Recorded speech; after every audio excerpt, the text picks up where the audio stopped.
parler rapidement parce que ma vidéo est assez longue. Je veux vous parler de... J'avais dit que je vous mettrais une vidéo sur comment faire de la dentelle. Donc, les tapis de dentelle, en fait, pas de la dentelle, mais les tapis de dentelle. Donc, je vous montre ça. Ça fait qu'on va faire un tapis en silicone avec un motif à l'intérieur. On peut les faire différentes grosseurs. On les fait comme on veut. Donc, je vais vous montrer, il va y avoir deux parties. Et c'est... la première partie, ça va être à partir de dentelles de plastique, comme ça, des napperons, finalement, de plastique. Comment faire...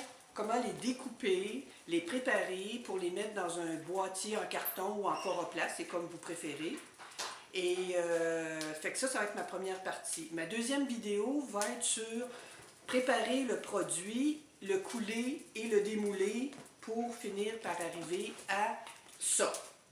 Donc c'est parti pour la première partie. Et dans la prochaine vidéo, on aura la deuxième. À tout de suite! Alors aujourd'hui, je vais vous montrer comment j'ai fait mon tapis à impression pour ce moule-ci. Donc, ce qu'on doit faire en premier, c'est de mesurer la grandeur de notre moule. L'intérieur, pas l'extérieur, l'intérieur. Donc, celui-ci mesure 11 écarts comme ça, et il mesure 3 écarts, 3 écarts? 3 écarts, ouais, 3 écarts comme ça. Maintenant, il faut que je détermine c'est quoi mon motif, puis qu'est-ce que je vais faire avec ça. Je vais commencer par, j'en avais déjà fait un. J'en avais déjà fait un ici qui a servi. Ah, j'aurais pu le nettoyer un petit peu, hein, parce que je peux m'en servir encore maintes et maintes fois, mais c'est ce que je veux faire. Je veux faire une base pour ça. Bon, ça fait que ça ici, finalement, c'est mon fond de tapis. Puis ça, c'est les côtés. Quand je vais verser mon silicone, il va être comme ça, mon moule. Donc, j'ai besoin d'un motif. Ça prend... Moi, j'utilise des napperons en plastique comme ça. J'en ai plusieurs, comme celui-ci. Puis, j'ai un autre motif qui est celui-ci. Donc, quand j'ai fait ce tapis-là, j'ai utilisé ce motif-là ici. Aujourd'hui, je vais essayer d'utiliser peut-être cette partie-ci. Donc, j'ai besoin de... Hein? Oui, c'est ça. Fait qu'il faut que je dessine qu'est-ce que je veux avoir. Donc, moi, j'utiliserai...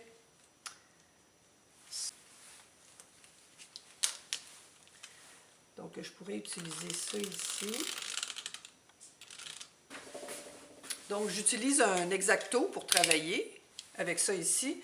Donc, je vais commencer par aller chercher la partie que je voudrais utiliser, grosso modo, puis je l'arrangerai après.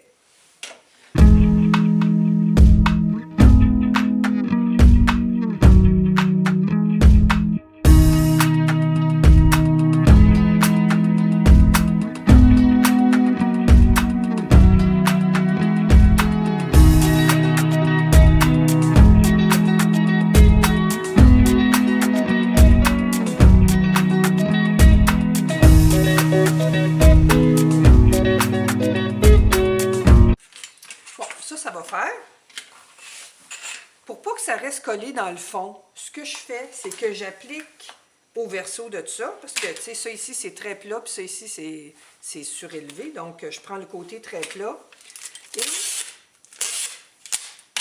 je vais appliquer du tape comme ça. Ça fait que ça va empêcher le silicone de passer à travers. Ça va juste faire l'impression.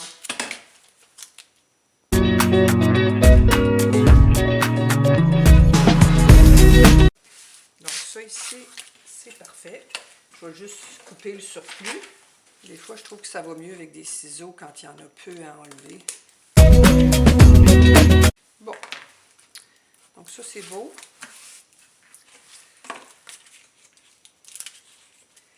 Puis,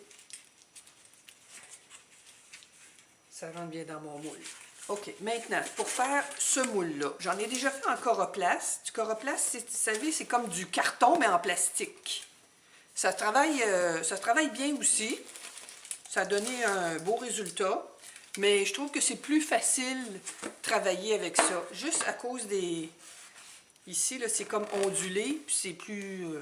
En tout cas, je préfère travailler avec du Coroplast, qui est un carton avec comme un genre de produit à l'intérieur, là, qui a une épaisseur. Donc, premièrement, je mesure, je vais dessiner ce que je veux obtenir. Donc, j'ai dit que je voulais avoir, c'est 3 pouces et quart de côté, mais je rajoute des petits ici j'ai rajouté 1,5 pouce sur le côté. Donc, si j'additionne 3 pouces et quart plus 1,5 pouce plus 1,5 pouce, ça fait 4 pouces et quart. Donc, je vais mesurer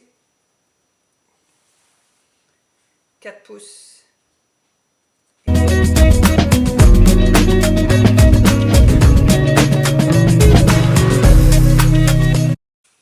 Oups. Donc, j'ai mon 4 pouces et quart comme ça. Ensuite, sur l'autre côté, j'ai dit que j'avais besoin de 11 pouces et quart plus 1,5 pouce de chaque côté, que ça va faire 12 pouces et quart. Oups, ma règle n'est pas assez grande.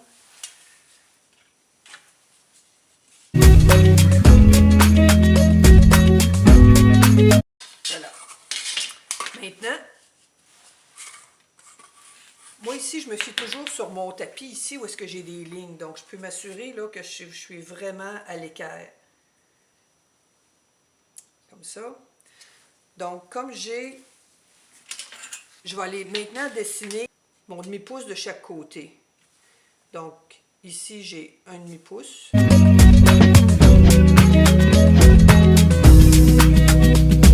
L'idée maintenant, c'est de couper, mais pas aller jusqu'au bout. Vraiment, faire une coupe juste pour pouvoir plier mon carton, mais sans le défoncer, sans le déchirer.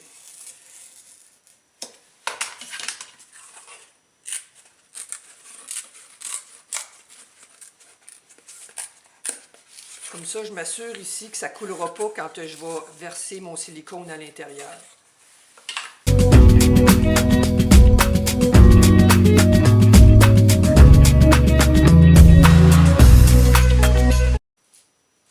Puis j'enlève les coins.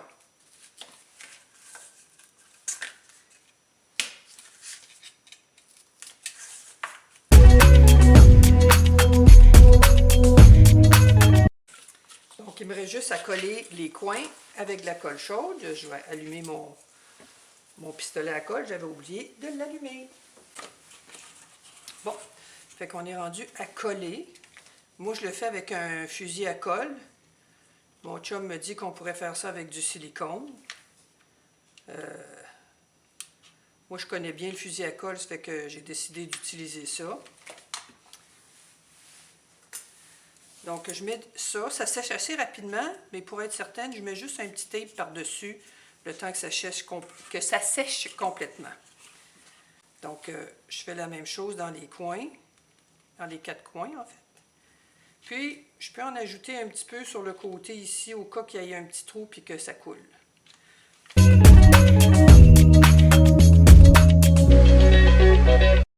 C'est dans ça que je vais venir mettre mon tapis.